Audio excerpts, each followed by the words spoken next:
Moses, God meeting with Moses in the burning bush. மோசேயை குறித்து நாம் என்னும் பொழுது தியானிக்கும் பொழுது தேவன் முச்செடியிலிருந்து பேசினார். And God telling Moses to go and confront the most powerful empire in the world at that time. அந்த காலத்திலே வாழ்ந்த மிகப்பெரிய ஒரு பேரரசு ஆகிய அந்த ராஜாவை போய் நீ இடைபட வேண்டும் என்று சொன்ன பொழுது We are not surprised that Moses was afraid. மோசே பயப்பட்டதிலே ஆச்சரியம் ஒன்றுமில்லை. How can I go and confront them? நான் எப்படி அவளுக்கு எதிராக நான் போவது? How can I go and ask him to release all those slaves? அடிமைகள் எல்லாம் விடுதலையாக்கு என்று சொல்லி நான் எப்படி அவரிடத்திலே போய் சொல்வது? When you look in the Bible, it was one of the most difficult ministries that God gave Moses. வேதத்திலே நாம் பார்க்கும் பொழுது தேவன் கொடுத்த மிகவும் கடினமான ஒரு ஊழியம் மோசேக்கு கொடுத்தார் என்று நாம் சொல்லலாம். Go and confront the most powerful ruler in the world. உலகத்திலே இருக்கக்கூடிய மிகவும் சக்தி வாய்ந்த ஒரு ஆளுகை செய்கிறவரை நீ போய் சந்திக்க வேண்டும். And tell him to release all these 2 million people who are your servants. Let them go free. இங்கே இருக்கக்கூடிய 2 மில்லியன் அடிமைகளை விடுதலையாக்கும்படியாய் அவரிடத்திலே போய் கேள், அவர்கள் எல்லாரும் விடுதலையாகி போக வேண்டும் என்று சொன்னார் ஆண்டவர். And Moses got no army, no nothing. மோசேக்கு எந்த ஒரு படையும் இல்லை. All that the Lord said to him was, I'll be with you, that's all. தேவன் சொன்னதெல்லாம் நான் உன்னோடு கூட இருப்பேன் என்பதுதான். There is a proverb that says one man with God is always a majority. ஒரு மனிதன் தேவனோடு கூட இருக்கும் பொழுது அதுதான் பெரும்பான்மை என்கிறதான ஒரு பழமொழி உண்டு. The whole world can stand against that man, they will not succeed. முழு உலகமும் அவ்விதமான மனிதனுக்கு விரோதமாக நின்றாலும் முழு உலகம் மேற்கொள்ள முடியாது. That is why nobody could succeed against Moses. ஆகவே தான் யாருமே மோசேயை எதிர்கொள்ள முடியவில்லை, The தோற்கடிக்க முடியவில்லை. most powerful empire was brought to its knees. மிகப்பெரிய வல்லரசு பேரரசு இவருடைய முழங்காலுக்கு முன்பாக பணிய வேண்டியதாக இருந்தது. That's an amazing story. இது வியக்கத்தக்கதான ஒரு கதை. And when you read that, do you find a great longing in your own heart? இதை வாசிக்கும் பொழுது உங்களுடைய உள்ளத்திலே ஒரு பெரிய வாஞ்சை உண்டாகிறதை பார்க்கிறீர்களா? Lord, I want to be a man for you on this earth like Moses. ஆண்டவரே, இந்த பூமியிலே மோசேயை போல நான் ஒரு மனிதனாக இருக்க வேண்டும் என்கிற ஒரு அவா உண்டாகிறதா? I don't want a big crowd of followers. எனக்கு என்னை பின்பற்றக்கூடிய பெரும் கூட்டம் ஒன்று எனக்கு தேவையில்லை. One man with God. தேவனோடு கூட இருக்கக்கூடிய ஒரு மனிதன் போதும். Nobody can overpower you. யாருமே அவனை மேற்கொள்ள முடியாது. Many of us who are elders of churches, சபைகளிலே மூப்பர்களாக இருக்கக்கூடிய நம்மிலே அநேகர் we have problems because 1 or 2 people cause some rebellion. ஒருவர் அல்லது 2 பேர் நமக்கு விரோதமாக முரட்டாட்டம் செய்கிறார்கள் என்பதே பெரிய பிரச்சனையா இருக்கிறது. Why are we so disturbed and concerned what will happen? என்ன நடக்குமோ என்று ஏன் நாம் கலக்கம் அடைகிறோம், சலனம் அடைகிறோம்? I'll tell you. நான் சொல்லுகிறேன். Because you are not sure whether God is with you. தேவன் உங்களோடு கூட இருக்கிறார் என்ற நிச்சயம் உங்களுக்கு இல்லை. If God were with you, you would not be afraid if தேவன் உங்களோடு கூட இருந்தால் நீங்கள் ஏன் பயப்பட வேண்டும்? millions of people come against you. Million மக்கள் எனக்கு விரோதமாக வந்தாலும் எனக்கு பயம் இல்லை. Makes no difference. அது எந்த ஒரு வித்தியாசமும் உண்டு பண்ணுவதில்லை. If God be for me, who can be against me? கர்த்தர் என் பட்சத்தில் இருந்தால் எனக்கு விரோதமாக இருப்பவன் யார்? See, that's the advantage of knowing God like Moses knew him. மோசே தேவனை அறிந்தது போல நாமும் தேவனை அறிந்து கொள்வது இதுதான் நமக்கு பெரிய ஒரு பாக்கியம். You know, remember this, that our position is even superior to Moses. ஒன்றை நீங்களே நினைவிலே வைத்துக் கொள்ள வேண்டும், மோசேக்கு இருந்த நிலையை விட நாம் அதிக மேலான ஒரு நிலையிலே இருக்கிறோம். God could not dwell inside Moses. மோசேக்குள்ளாக தேவன் வாசம் பண்ண முடியவில்லை. He could only be with him. மோசேயோடு கூட தான் ஆண்டவர் இருக்க முடிந்தது. But in the new covenant, ஆனால் புதிய when உடன்படிக்கையிலே the Holy Spirit fills us, பரிசுத்த ஆவியானவர் நம்மை நிரப்பும் பொழுது this God who dwelt in the bush comes to dwell inside us. முச்செடியிலே வாசம் பண்ணின தேவன் நமக்குள்ளாக வாசம் பண்ணும்படியாக உள்ளே வருகிறார். He's not just with us, he's in us. அவர் நம்மோடு கூட இருப்பது மட்டுமல்ல, நமக்குள்ளாகவும் அவர் இருக்கிறார். So our position should be stronger and we must be bolder than Moses. ஆகவே மோசேயை காட்டிலும் நாம் தைரியம் உள்ளவர்களாகவும் உறுதியானவர்களாகவும் இருக்க வேண்டுமே. So why is it not like that? ஏன் அது அப்படி இல்லை? I think with most believers, God is not in them and God is not with them also. அநேக விசுவாசிகளுடைய பிரச்சனை என்னவென்றால் தேவன் அவர்களுக்குள்ளேயும் இல்லை, தேவன் அவர்களோடு கூடவும் இல்லை. And the number one reason is their pride. அதற்கு இருக்கக்கூடிய முதல் காரணம் பெருமை.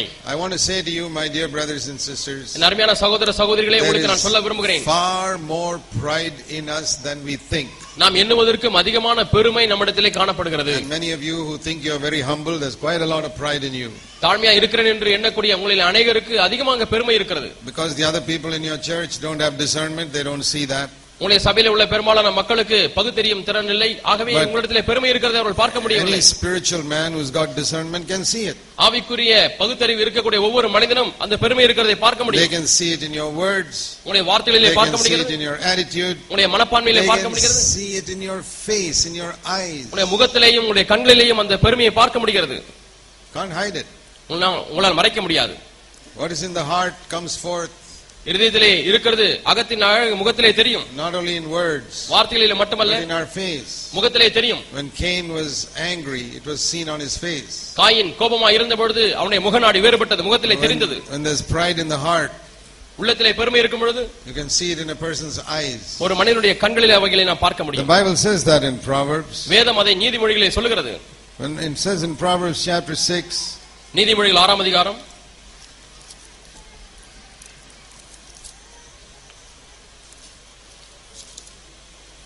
here is what verse 16, there are 6 things which the Lord hates, 7 which are an abomination to him. 6ஆம் அதிகாரம் நீதிமொழிகள் 16ஆம் வசனத்திலே 6 காரியங்களை கர்த்தர் வெறுக்கிறார், 7 அவருக்கு அருவருப்பானவைகள். If he hated it in the Old Testament, he hates it much more under the New Covenant. பழைய ஏற்பாட்டு காலத்திலே தேவன் அதை வெறுத்தார் என்று சொன்னால் புதிய உடன்படிக்கை காலத்திலே இன்னும் அதிகமாக அதை வெறுக்கிறார். Number 1, முதலாவது காரியம் haughty eyes. மேட்டிமையான கண். You say, well, I thought haughtiness was in the heart. மேட்டிமை இருதயத்தில் தான் இருக்கும் என்று எண்ணினேன். Yeah, but it is in the heart that comes out in the eyes. ஆனால் இருதயத்தில் இருக்கிறது கண்களில் தோன்றுகிறது. Everything comes out of the heart. உள்ளத்தில் இருக்கிற எல்லாமே வெளியே வந்துவிடும். Comes out through the tongue. நாவின் வழியாய் வெளியே வருகிறது. That's the next thing, a lying tongue. அடுத்த காரியம் பொய் நாவு. See how what the Lord hates, there's something in the eyes and the tongue that comes out from the heart. பார்த்தீர்களா, தேவன் வெறுக்கக்கூடிய இருதயம் உள்ளத்திலே இருந்து கண்களின் மூலமாகவும் நாவின் மூலமாகவும் வெளிப்படுகிறது. So that is the main reason why God is not with people.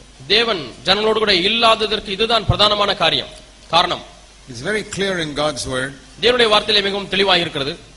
We saw that God dwelt in the burning bush. தேவன் எரிகிற முச்செடியிலே வாசம் பண்ணினார் என்று பார்த்தோம். How can we make sure that God will dwell in us? தேவன் நம்மிலே வாசம் பண்ணுகிறார் என்பதை எப்படி நிச்சயித்துக் கொள்வது? I tell you, if Almighty God dwells in you, சர்வ வல்லமையுள்ள தேவன் உங்களுக்குள்ளே வாசம் பண்ணும் பொழுது, the whole world can be against you, you will win.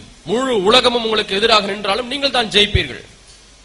Why is it we are afraid? One person says something against us, we are disturbed. ஏன் ஒரு நபர் ஏதோ சொல்லிவிட்டார் என்பதனாலே நாம் கலக்கமடைகிறோம்? Somebody threatens us and we are disturbed. யாராவது நம்மை பயமுறுத்தினால் நாம் கலக்கமடைகிறோம். Some brother or sister in the church causes some confusion, we are disturbed.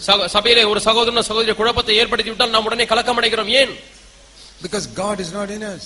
தேவன் நமக்குள்ளாக இல்லை என்பதே காரணம். If God is there, there will be no disturbance. தேவன் உள்ளே இருக்கிறார் என்று சொன்னால் எந்த கலக்கமும் இருக்காது. Impossible. அது கூடாத காரியம். See, Jesus could sleep even when there is a storm in the lake.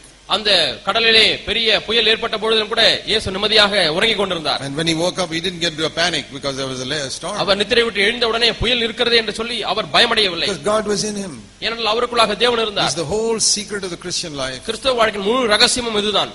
Christ in you. கிறிஸ்து உங்களுக்குள். God, Almighty God coming inside you. சர்வ வல்லமையுள்ள தேவன் உங்களுக்குள்ளாக வருவது. That inside this body, இந்த சரீரத்துக்குள்ளாக God Almighty lives. சர்வ வல்லமையுள்ள தேவன் வாசம் பண்ணுகிறார். But I don't think it is true with many believers. ஆனால் अनेक விசுவாசிகளுடைய வாழ்க்கையிலே இது உண்மையாக இல்லை என்று நான் நம்புகிறேன். Only one reason. அதற்கு ஒரே ஒரு காரணம். Let's read Isaiah 57. ஏசாயா 57ஆம் அதிகாரத்தை எடுத்துக்கொள்வோம். Isaiah 57 we read. ஏசாயா 57லே வாசிக்கிறோம். God says there are 2 places where I dwell. நான் வாசம் பண்ணுகிற 2 இடங்கள் உண்டு என்று சொல்கிறார். Verse 15. 15ஆம் வசனம். The high and lofty one who lives forever, whose name is holy, says, number 1, I dwell in the high and holy place. That's in heaven.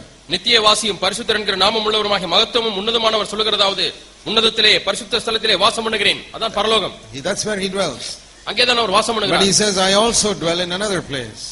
இன்னும் ஒரு இடத்திலும் கூட நான் வாசம் பண்ணுகிறேன் என்று சொல்கிறார். With the contrite and lowly of spirit. நொறுங்குண்டு பணிந்த ஆவியுள்ளவரிடத்திலே வாசம் பண்ணுவேன். There are only 2 places God dwells. தேவன் வாசம் பண்ணுகிற 2 இடம் உண்டு. In heaven, பரலோகம், and with a contrite, lowly, humble man or woman. நொறுங்குண்டு பணிந்த ஆவியுள்ள ஒரு மனுஷனோ மனுஷியோ. You can imagine that you are humble and broken. நான் நொறுங்கினவன், நான் பணிந்த ஆவியுள்ளவன் என்று சொல்லி நீங்கள் கற்பனை செய்து கொண்டிருக்கலாம். But if God doesn't think so, it's no use. ஆனால் தேவன் அப்படி என்னவில்லை என்று சொன்னால் என்ன பிரயோஜனம்? When I read a verse like that, இது போன்ற ஒரு வசனத்தை நான் வாசிக்கும் I பொழுது, say, Lord, I want with all my heart to be like that. ஆண்டவரே முழு இதயத்தோடும் கூட ஆண்டவரே இப்படி நான் இருக்க வேண்டும் என்று விரும்புகிறேன் என்று சொல்கிறேன். You will dwell inside me. ஏனென்றால் நீர் என்னோடு கூட வாசம் பண்ணுவீர். I am absolutely unconquerable. Nobody can conquer me. யாருமே என்னை ஜெயிக்க முடியாது. நான் தோற்கடிக்கப்பட முடியாத நிலையில் இருக்கிறேன். And I believe that no demon will be able to stand before me. எந்த பிசாசும் எனக்கு விரோதமாக நிற்க முடியாது. The devil will run in fear when he sees me. என்னை பார்க்கும் பொழுது சாத்தான் பயந்து ஓடுவான். Because God dwells inside. ஏனென்றால் உள்ளே தேவன் வாசம் பண்ணுகிறார். And 7 billion people in the world can stand against me. It makes no difference. இந்த உலகத்திலே உள்ள 7 பில்லியன் மக்களும் எனக்கு விரோதமாக நின்றாலும் என்னை பயமுறுத்த முடியாது. It won't make any difference. அது எந்த வித்தியாசம் எனக்கு இல்லை. Why don't we have that confidence? ஏன் இந்த நம்பிக்கை நமக்கு இல்லை? Because we are not sure God is dwelling inside us. தேவன் நமக்குள்ளாக வாசம் பண்ணுகிறார் என்கிற நிச்சயம் நமக்கு இல்லை. But yet that is the biggest privilege of the new covenant. புதிய உடன்படிக்கையில இதுதான் நமக்கு கிடைக்கப்பட்ட பெரிய ஸ்லாக்கியம். You know, in so many places people come and say, we want to build a new covenant church, we want to be part of CFC, we want to be a new covenant church. அநேக இடங்களிலே நாங்கள் புது உடன்படிக்கை சபையை கட்ட விரும்புகிறோம், நாங்கள் உங்களை CFCல ஒரு பகுதியா இருக்க விரும்புகிறோம் என்று கேட்கிறார்கள். What is a new covenant church? புது உடன்படிக்கையின் சபை என்றால் என்ன? It's a group of people in all of whom God is dwelling. எல்லா மக்களிடத்திலும் வாசம் பண்ணக்கூடியதான ஜனங்கள் குடி வருகிற ஒரு இடம்தான் புதிய உடன்படிக்கையின் சபை. In all of them God is dwelling inside all their hearts. அவருடைய எல்லாருடைய இருதயங்களிலுமே தேவன் வாசம் பண்ணுகிறார். You get 2 people like that or 3 people like that. இது போன்ற 2 பேர் இருந்தாலும் சரி 3 பேர் இருந்தாலும் சரி, God is inside them. அவர்களுக்குள்ளாக தேவன் இருந்தால், they are all of lowly and contrite spirit. அவர்கள் எல்லாரும் பணிந்து நொறுங்குண்ட ஆவியுடையவர்களாக இருந்தால், that is a new covenant church. அதுதான் புதிய உடன்படிக்கை சபை. You get 2,000-3,000 people who can sing well and preach great sermons. That's not a new covenant. நன்றாக பாடக்கூடிய 3000 பேர் கூடி இருக்கும் பொழுது, நல்ல பிரசங்கம் பண்ணக்கூடிய இடம் இருக்கும் பொழுது, அது புதிய உடன்படிக்கை சபை அல்ல. Remember, in the Bible you always see it's always a minority of people with whom God was. வேதத்திலே நீங்கள் பார்த்தீர்கள் என்று சொன்னால் எப்பொழுதுமே தேவன் பக்கமா இருக்கக்கூடிய ஜனங்கள் சிறுபான்மையினராகவே இருந்தார்கள். Enoch was alone. ஏனோக்கு தனித்தனியாக இருந்தார். One man with his family, 8 people. நோவாவும் அவனுடைய குடும்பத்தினர் 8 பேரே இருந்தார்கள். In the whole world 8 people. முழு உலகத்திலே 8 பேரே தேவன் பக்கமா இருந்தார்கள். But God was with that small church. தேவன் அந்த சிறு சபையிலே இருந்தார். The same thing at Abraham's time, one man, God was with him. ஆபிரகாமின் காலத்திலே ஒரே ஒரு மனிதன் தான் தேவன் அவனோடு கூட இருந்தார். And with many of the times of the prophets, God was with the prophet, and all of nation of Israel was going astray. அநேக சமயங்களிலே தேவன் அந்த தீர்க்கதரிசியோடு கூட இருந்தார். ஆனால் முழு இஸ்ரவேல் ஜனமும் அவருக்கு விரோதமாக போய்விட்டது. You see that throughout the Old Testament. பழைய ஏற்பாட்டின் முழுவதுமாய் பார்க்கிறோம். See Joseph. யோசேப்பு. So many times it says about him, the Lord was with Joseph. கர்த்தர் யோசேப்போடு கூட இருந்தார் என்று பல முறை வாசிக்கிறோம். They threw him into a pit, the Lord was there. குழிக்குள்ளாக அவனை போட்ட பொழுது கர்த்தர் அவனோடு கூட இருந்தார். Sold him to Potiphar's house, the Lord was with Joseph. போத்திபாரின் வீட்டிலே விற்கப்பட்ட பொழுது கர்த்தர் யோசேப்போடு கூட இருந்தார். Read that in Genesis 39. ஆதியாகமம் 33 வாசித்து பாருங்கள். And they accused him falsely and put him in jail. The Lord was with Joseph in the பொய்யாய் குற்றம் சாட்டி சிறையில் அடைக்கப்பட்ட பொழுதும் கர்த்தர் யோசேப்போடு கூட சிறையில் இருந்தார். And they took him out of the jail and put him on the throne. The Lord was with Joseph on the throne. சிறைச்சாலையிலிருந்து விடுதலையாக்கி அவனை சிங்காசனத்தில் வைத்த பொழுதும் கர்த்தர் யோசேப்போடு கூட இருந்தார். What a wonderful way to live. வாழ்வதற்கு என்ன அற்புதமான ஒரு வாழ்க்கை வழி. Lord, they put me in jail, then you're with me there. ஆண்டவரே, என்னை சிறைச்சாலையிலே போட்டார்கள், நீர் என்னோடு கூட இருந்தீர். They put you on the throne, you're with me there. சிங்காசனத்திலே என்னை வைத்தாலும் அங்கே நீர் என்னோடு கூட இருக்கிறீர். Put you into a pit, then the Lord is with me there in the pit. குழியிலே போட்டாலும் ஆண்டவரே குழியிலே என்னோடு கூட இருக்கிறீர். I say, Lord, I want to live like that. ஆண்டவர் இது போல நான் வாழ வேண்டும் என்று கேட்கிறேன். And then in Exodus you read about Moses like that. யாத்ராகமத்திலே மோசே அப்படி இருந்தார் என்று பாருங்கள். The Lord was with Moses. கர்த்தர் மோசேயோடு கூட இருந்தார். Once he went away from the people for just 1 month to the top of a mountain. ஒரு சமயத்திலே ஜனங்களை விட்டு ஒரு மாதம் ஒரு மலையின் உச்சியிலே போய் விட்டார். Just 40 days. 40 நாட்கள் தான். The whole 2 million people started worshipping idols. 2 million மக்களும் விக்கிரகத்தை வணங்க ஆரம்பித்து விட்டார்கள். Why? ஏன்? Because one man went away. ஒரு மனிதர் அவர்களை விட்டு போய் விட்டபடினாலே. See the power of one man when God is with him? ஒரு தேவன் தன்னோடு கூட இருக்கக்கூடிய ஒரு மனிதனுடைய வல்லமையை பாருங்கள். When he was there, அவர் அங்கே இருக்கும் பொழுது nobody dared to worship an idol. ஒரு விக்கிரகத்தை வணங்குவதற்கு யாரும் துணிச்சல் கொள்ளவில்லை. The moment he went away, அவர் போன உடனே even his co-elder Aaron was useless. அவருடைய உடன் ஊழியராய் இருந்த ஆரோனும் கூட பயனற்றவராய் போய் விட்டார். He himself made that golden calf. அவரே அந்த பொன் கன்றுக்குட்டியை செய்வித்தார். Because he was afraid of the people. ஏனென்றால் மக்களை பார்த்து பயந்து விட்டார். That's the problem when God is not with you. தேவன் மக்களோடு கூட இல்லை என்று சொன்னால் இதுதான் பிரச்சனை. Aaron was older than Moses. Aaron மோசே காட்டிலும் வயது முதிர்ந்தவர். Miriam, older sister.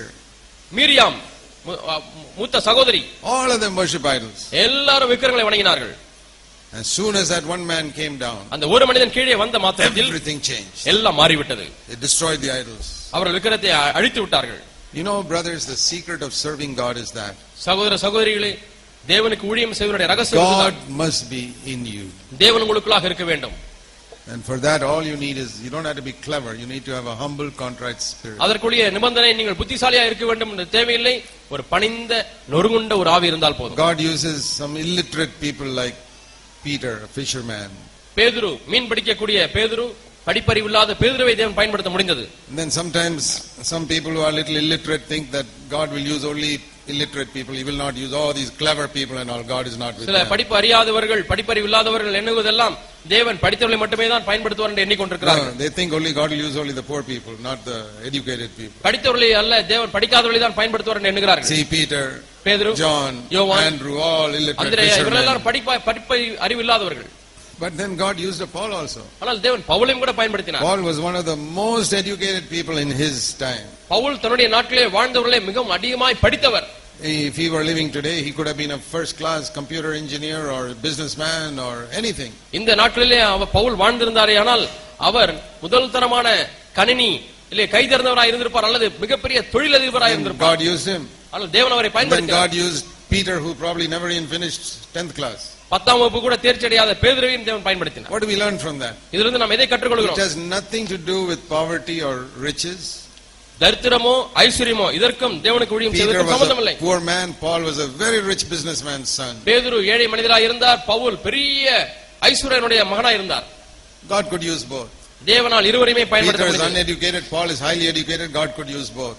பேதுரு படிப்பறிவில்லாதவராய் இருந்தார். பவுல் படித்து தேர்ந்தவராய் இருந்தார். இருவருமே தேவன் We பயன்படுத்தினார். learn something from this. இதிலிருந்து நாம் ஒன்றை It has கற்றுக்கொள்கிறோம். nothing to do with your salary or education or anything. உங்களுடைய படிப்பு அறிவோ அல்லது உங்களுடைய சம்பளமோ இதை பொறுத்து காரியம் இல்லை. It has got to do with humility. தாழ்மை இருக்கிறதா என்பதுதான் காரியம். God is in heaven and with the humble, broken, contrite spirit. தேவன் பரலோகத்திலும் இருக்கிறார். அதே சமயத்திலே பணிந்து நொறுங்குண்ட ஆவியுள்ளவர்களிடத்திலும் அவர் And வாசம் I can பண்ணுகிறார். tell you in Jesus' name, nothing in the world can conquer you when God is with you. தேவன் உங்களோடு கூட இருக்கும் பொழுது இந்த உலகத்தில் எந்த ஒரு சக்தி உங்களை மேற்கொள்ளாது என்று இயேசுவின் நாமத்தினாலே உங்களுக்கு சொல்கிறேன். You will never have any need in your life unmet if God is with you. தேவன் உங்களோடு கூட இருப்பாரையானால் சந்திக்கப்படாத எந்த ஒரு தேவையுமே உங்கள் வாழ்க்கையில் இருக்காது. You'll have many problems. அநேக பிரச்சனைகள் இருக்கலாம். Oh yes. ஆம். Why does God allow that? ஏன் தேவன் அதை அனுமதிக்கிறார்? In fact, when God is with you, you'll have more problems than other people. தேவன் உங்களோடு இருக்கும் பொழுது சொல்லப்போனால் மற்றவர்களை காட்டிலும் அதிகமான பிரச்சனைகள் உங்களுக்கு இருக்கும். If I were not serving the Lord, I don't think I would have had 10% of the problems I have. நான் தேவனுக்கு ஊழியம் செய்யாதிருந்தேனானால் எனக்கு இப்பொழுது இருக்கக்கூடிய பிரச்சனைகளிலே 10% கூட இருக்காது. And even after serving the Lord, if I was serving the Lord like all these compromising preachers, I would not have had half the problems I have. தேவனுக்கு ஊழியம் செய்தாலும் கூட இந்த ஒத்த வேஷக்காரர்களை போல நானும் ஊழியம் செய்து கொண்டிருந்தால் எனக்கு இருக்கக்கூடிய பிரச்சனை பாதி பிரச்சனை இருக்காது. But the more you stand for God, எந்த அளவுக்கு அதிகமாக தேவனுக்காக the more நிற்கிறீர்களோ problems you have. அந்த அளவுக்கு அதிகமாக பிரச்சனைகள் உங்களுக்கு வரும். Jesus, who served the Lord most faithfully, இயேசு தேவனுக்கு மிக உண்மையாக ஊழியம் செய்தார். he was called Prince of Devils. அவர் பிசாசுகளின் அதிபதி He என்று was called அழைக்கப்பட்டார். a demon. அவர் பேய் என்று அழைக்கப்பட்டார். By 33 and a half, they killed him. 33 வயது ஆனது அப்பொழுதே அவரை கொன்று விட்டார்கள். What do we learn from this? இதிலிருந்து நாம் என்ன கற்றுக்கொள்கிறோம்? The more wholehearted you are, the more you'll have enemies from religious people. எந்த அளவுக்கு அதிகமாக நீங்கள் முழு இதயமுடையவர்களாக இருக்கிறீர்களோ அந்த அளவுக்கு அதிகமாக மதவாதிகளிடமிருந்து உங்களுக்கு எதிர்ப்பு They வரும். will not be able to conquer you. ஆனாலும் அவர்களால் உங்களை மேற்கொள்ள இயலாது. They killed Jesus, but God raised him from the dead. இயேசுவை கொலை செய்தார்கள், ஆனால் தேவனோ இயேசுவை மரித்தோரிலிருந்து உயிரோடு You எழுப்பினார். cannot conquer a man with whom God is. தேவன் ஒரு மனிதனோடு கூட இருந்தால் அந்த மனிதனை ஜெயிக்க முடியாது. God will always raise him up. எப்பொழுதுமே தேவன் அவரை No matter எழுப்புவார். how much you try to push him down, God will raise him up. எவ்வளவுதான் நீங்கள் கீழே அவரை போட்டு தள்ள முயற்சித்தாலும் தேவன் அவரை எழுப்புவார். It says in Psalm 34:19, சங்கீதம் 24:19 வாசிக்கிறோம். the afflictions of the righteous are many, it says. நீதிமானுக்கு வரும் உபத்திரவங்கள் அநேகம், Not few.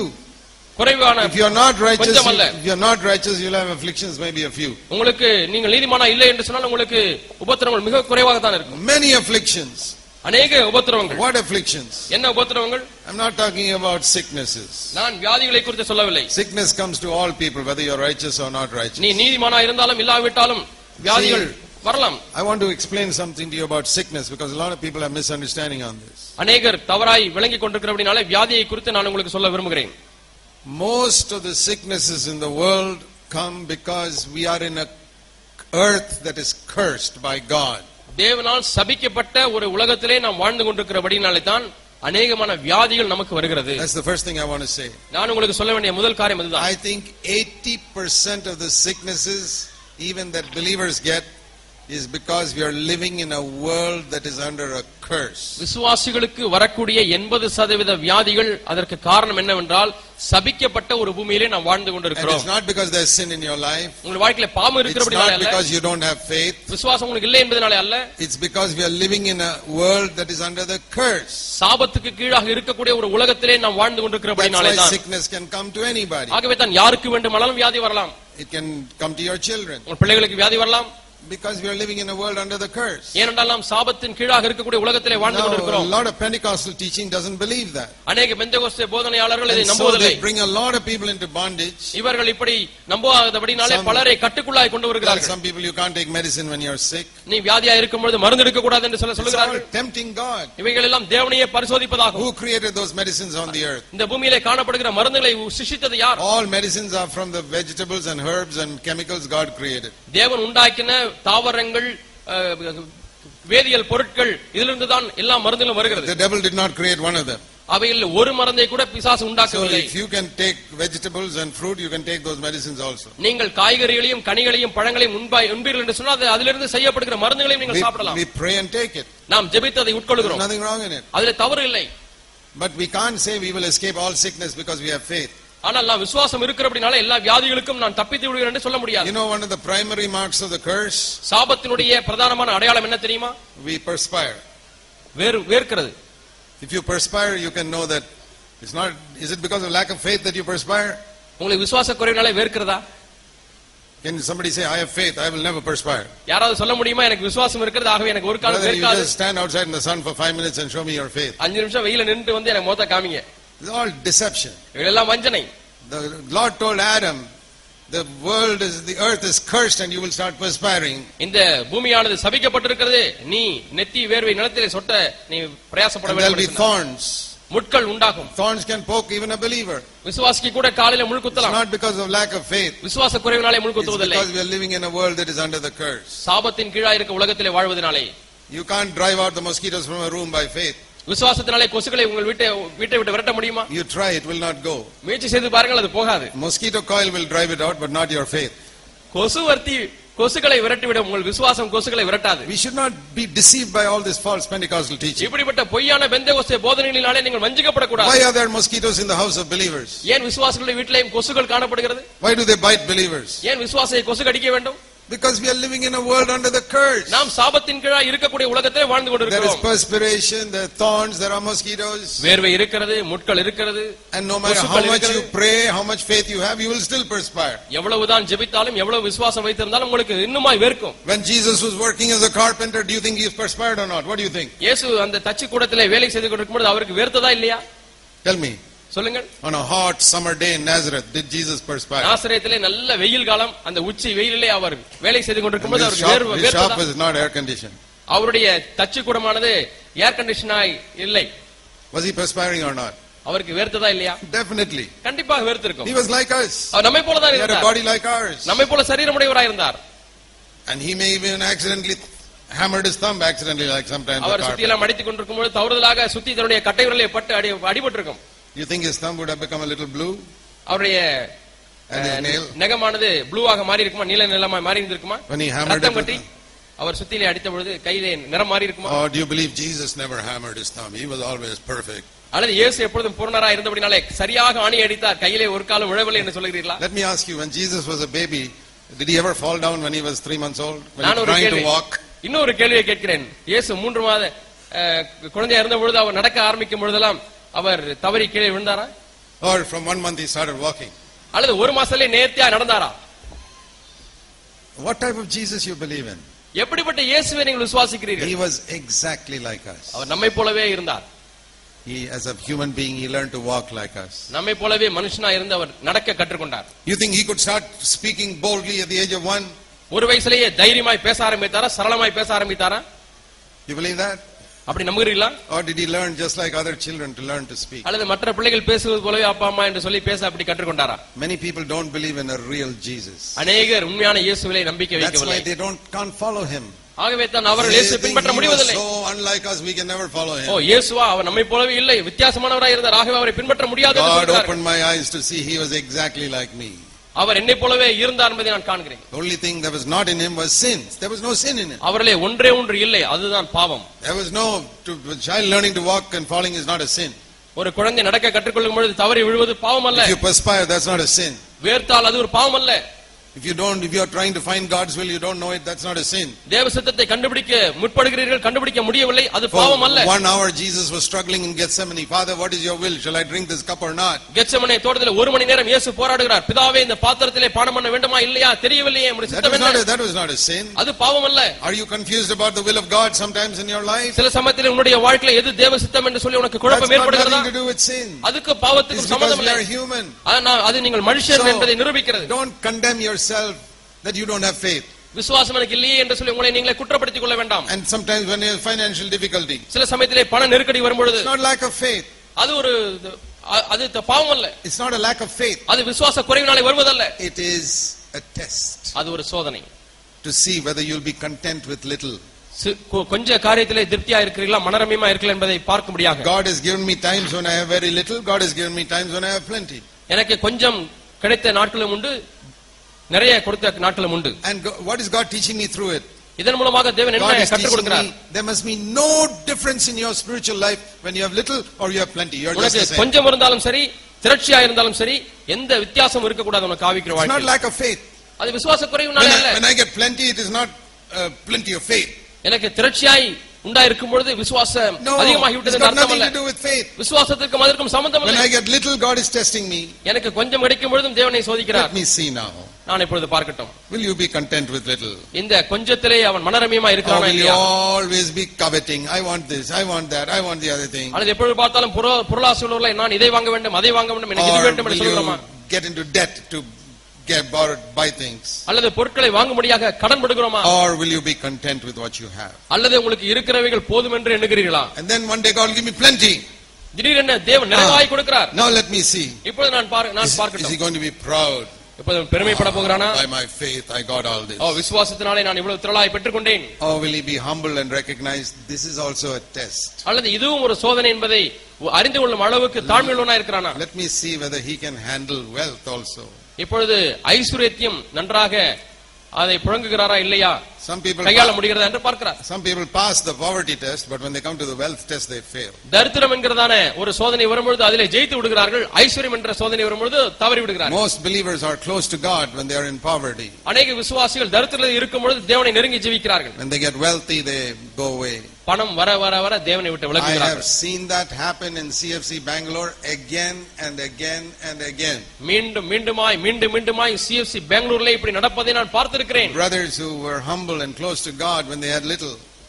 கொஞ்சம் உண்டாயிருக்கும் பொழுது தாழ்மையாய் தேவனை நெருக்கமாய் அறிந்திருக்கிறார்கள். Bless them. தேவனை அவர்களை ஆசீர்வதிக்கும் பொழுது financially பொருளாதார ரீதியிலே they went away from God. அவர்கள் தேவனை விட்டு தூர விலகி போய் விட்டார்கள். It's got nothing to do with wealth or poverty. ஆகவே ஐஸ்வரியமோ தரித்திரமோ இதற்கும் ஆவிக்குரிய வாழ்க்கைக்கும் சம்பந்தம் இல்லை. It's got nothing to do with educated or not educated. படித்தவர்களோ படிக்காதவர்களோ எதற்கும் ஆவிக்குரிய வாழ்க்கைக்கும் சம்பந்தம் இல்லை. It's got only to do with one thing. ஒரே ஒரு காரியமே சம்பந்தம். God dwells with the lowly contrite spirit. பணிந்து நொறுங்குண்ட ஆவியுள்ளவர்களிடத்திலே கர்த்தர் வாசம் பண்ணுகிறார். And if you are like that, நீங்கள் அதே போல இருப்பீர்களா? always எப்பொழுதும் அப்படி இருப்பீர்களா? much or little, திரட்சியா இருந்தாலும் கொஞ்சமா இருந்தாலும் God will be with you. தேவன் உன்னோடு கூட இருப்பார். And when God is with you, தேவன் உன்னோடு கூட இருக்கும் பொழுது you may still have some sickness sometimes. சில சமயத்திலே வியாதிகள் உங்களுக்கு வரலாம். That may be because God wants to draw closer to you. தேவன் உங்களை தம்பக்கமா இழுத்துக்கொள்ள விரும்புகிறார். Many are the afflictions of the righteous. சங்கீதம் 34:19 பார்க்கிறோம், நீதிமானுக்கு வரும் துன்பங்கள் அநேகமாய் இருக்கும். Those are the afflictions from other people. மற்ற மக்களிடத்திலிருந்து உபத்திரவங்கள் வரும். But because of the curse on the earth, we will all get affliction. இந்த பூமியிலே ஒரு சாபம் இருக்கிறபடினாலே நாம் எல்லாருக்குமே உபத்திரவங்கள் வரும். But the wonderful thing is God can use it to make us more Christ-like. அற்புதமான காரியம் என்னவென்றால் நம்மை கிறிஸ்துவை போல மாற்றுவதற்கு தேவன் இந்த உபத்திரவங்களை பயன்படுத்துகிறார். Paul had a thorn in the flesh, some type of sickness. பவுலுக்கு சரீரத்திலே முள் கொடுக்கப்பட்டிருந்தது, ஏதோ ஒரு விதமான வியாதி. But God used it to keep him humble. ஆனால் அவரை தாழ்மையாய் வைத்திருப்பதற்கு தேவன் அந்த முள்ளை பயன்படுத்தினார். ஏன்? Because God wanted to dwell with Paul. ஏனென்றால் பவுலோடு கூட தேவன் வாசம் பண்ண விரும்பினார். God said, if the only way I can humble Paul is by giving him a sickness, I'll give him a sickness. பவுலை தாழ்மையாய் வைத்திருப்பதற்கு வியாதி ஒன்றுதான் வழி என்று சொன்னால் நான் அந்த வியாதியை கொடுக்கட்டும். The only way for God to humble Peter was by making him sin. பேதுருவை தாழ்மையாய் வைப்பதற்கு தேவன் கண்டுபிடித்த ஒரே வழி அவரை பாவத்தில் விழ வைப்பது. That is the last resort. அதான் கடைசி When காரியம். nothing else will succeed, then God even will allow a man to sin to humble him. வேறு எந்த காரியத்திலுமே அவர் ஜெயிக்க முடியவில்லை என்று சொன்னால் கடைசியாக அவர் அனுமதிக்கக்கூடிய காரியம் உங்களை God பாவத்தில் is விளைவிக்கும். so desirous to humble us. நம்மை தாழ்மையாய் வைப்பதற்கு தேவன் அவ்வளவு வாஞ்சி உள்ளவராய் Best இருக்கிறார். is if you can humble yourself. உங்களை நீங்களே தாழ்த்துவீர்கள் என்று சொன்னால் அதுதான் In every மேன்மையானது. situation, ஒவ்வொரு you keep சூழ்நிலையிலும் your mouth in the dust. நம்முடைய and say, வாயை தூளிலே Lord, I am நிறுத்துவது. a nobody. ஆண்டவரே நான் ஒன்றுமில்லை. If there is a problem with somebody, யாரோ ஒரு இடத்துல பிரச்சனை I இருக்குமா will take the blame 100%. 100% நான் அந்த பழியை எடுத்துக்கொள்ளட்டும். Humble man will take the blame 100%. தாழ்மையான ஒரு மனிதன் அந்த பழியை தான் 100% எடுத்துக்கொள்வான். That is how Jesus hung on the cross. He took the blame 100% for your sin and my sin. உங்களுடைய என்னுடைய பாவத்தினுடைய பழி அவர் 100% சுமந்தபடினாலே தான் அவர் சிலுவையிலே அவர் தொங்கினார். Think if he had been like some of us. நம்மை போல அவர் இருந்தார் என்று சொன்னால் எப்படி இருக்கும் It எண்ணி is not பாருங்க. my fault. என்னுடைய தவறு அல்ல. That is what many believers say. It's not my fault. I'm all right. அநேக விசுவாசிகள் என்ன சொல்கிறார்கள், நான் நன்றாக தான் இருக்கிறேன், நான் சரியாக இருக்கிறேன், என்று தவறு அல்ல. Jesus is hanging on the cross telling Father, I've not done anything wrong. Why have you put me here? இயேசு சிலுவையில் தொங்கிக் கொண்டிருக்கும் பொழுது பிதாவை பார்த்து நான் குற்றவாளி அல்ல, ஏன் நான் இங்கே தொங்கிக் கொண்டிருக்கிறேன் என்று கேட்டால், So many believers, they don't have the spirit of Christ. அநேக விசுவாசிகளுக்கு கிறிஸ்துவினுடைய ஆவி இல்லை. They have the spirit of Adam. ஆதாமின் ஆவிதான் இருக்கிறது. Adam, have you sinned? ஆதாமே நீ பாவம் செய்தாயா? Lord, just let me explain. ஆண்டவரே நான் கொஞ்சம் விளக்கி சொல்கிறேன் பொறுங்கள். First of all, this wife is a bit of a problem. முதலாவது இந்த மனைவி, நீ கொடுத்த மனைவி, அதான் பிரச்சனை. She went and took this fruit like a stupid woman. ஒரு முட்டாளை போல இந்த ஸ்திரீ போய் அந்த பழத்தை வாங்கி That is the number சாப்பிட்டாள். one problem. அதான் பிரச்சனைக்கு முதல் And காரணம். number two, இரண்டாவது காரணம், don't forget you only gave me this wife. நீங்கள் மறந்து விட வேண்டாம் ஆண்டவரே, நீர்தான் அந்த மனைவியை கொடுத்தீர். What to do? நான் என்ன செய்யட்டும்? I didn't choose her. You gave me this wife. நான் அந்த பெண்ணை தெரிவு செய்து கொண்டேன். This- இல்லை, நீர்தான் கொடுத்தீர். You gave me this stupid woman who listens to the devil. இந்த முட்டாள் ஸ்திரியை நீர்தான் ஆண்டவரே கொடுத்தீர். பிசாசினிடத்திலே போய் ஏமாற்றப்பட்டு விட்டாள். Then in soft words, மெதுவாய் சொல்லுகிறார், I also opened my mouth and ate it. நானும் வாயை திறந்து சாப்பிட்டு விட்டேன். Is that how you confess your sin? உங்களுடைய பாவத்தை இப்படித்தான் அறிக்கை செய்கிறீர்களா? You're a follower of Adam. நீ ஆதாமை பின்பற்றுகிறவன். His fault. He did this. He did this. He did this. அவன் தான் இதை செய்தார், இவர் தான் இதை செய்தார், அவர்கள் தான் இதை What செய்தார். about you? உங்களை குறித்து என்ன? Yeah, I also opened my mouth and did something. நானும் கொஞ்சம் வாயை திறந்து ஏதோ கொஞ்சம் பேசிவிட்டேன் பிரதர். What about Jesus? இயேசுவை குறித்து என்ன? Yes, Father. ஆம் பிதாவே, You make me sin. Convert me into sin. என்னையே நீ பாவமாய் மாற்றி விட்டீர் ஆண்டவரே. Bible says வேதம் God சொன்னது. made him sin. 2 Corinthians 5:21. 2 கொரிந்தியர் 5:21 அவர் நமக்காக பாவமானார். தேவன் நமக்காக இயேசுவை For பாவமாக்கினார். whom? யாருக்காக? He had never done one sin in his ஒரு life. பாவத்தை கூட தன்னுடைய வாழ்க்கை முழுதுமாக செய்யவில்லை. He never opened his mouth. ஒரு காலம் தம்முடைய வாயை அவர் திறக்கவில்லை.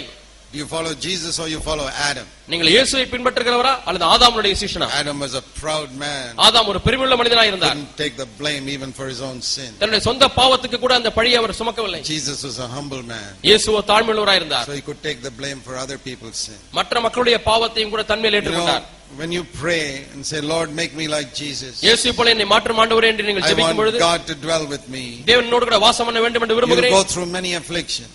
அநேக உபத்திரவங்களுக்குள்ளாக கடந்து And செல்வீர்கள். I'm not talking about sickness. நான் வியாதியை குறித்து As சொல்லவில்லை. I said, 80% of the sicknesses that believers get is because of this curse on the earth. விசுவாசிகளுக்கு வரக்கூடிய 80% வியாதிகள் இந்த பூமியில இருக்கக்கூடிய சாபத்தின் விளைவு. See, we are delivered from the curse in our spirit. நம்முடைய ஆவியிலே சாபத்திலிருந்து விடுதலையாக்கி விட்டார். Jesus has become a curse for us. இயேசு நமக்காக There is சாபமானார். no curse on our spirit. We are freed 100%. நம்முடைய ஆவியிலே எந்த சாபமுமே இல்லை. 100% நாம் சாபத்திலிருந்து ஆவியிலே விடுதலையாகி விட்டோம். But not in our body. ஆனால் நம்முடைய சரீரத்திலே விடுதலையாகவில்லை. Not yet. இன்னுமாய் விடுதலையாகவில்லை. That's why we still wear glasses. ஆகவே தான் கண்ணாடி போட்டுக் கொள்கிறோம். You know, in heaven I will not wear glasses. I எனக்கு hope you தெரியும் know that. பரலோகத்திலே போல இந்த கண்ணாடி எனக்கு இருக்காது. In fact, when you see me in heaven, you won't even recognize me. நான் ஒன்றை உங்களுக்கு சொல்லட்டுமா? பரலோகத்திலே என்னை வந்து பார்த்தால் இவர்தான் ஜாக் பண்ண என்று உங்களுக்கு Because அடையாளமே I'll have தெரியாது. hair on my head. ஏனென்றால் நான் முடி உள்ள பொழுது எப்படி And இருந்தது உங்களுக்கு தெரியாது. அவ்வளவு முடி இருக்கும். it'll all be black.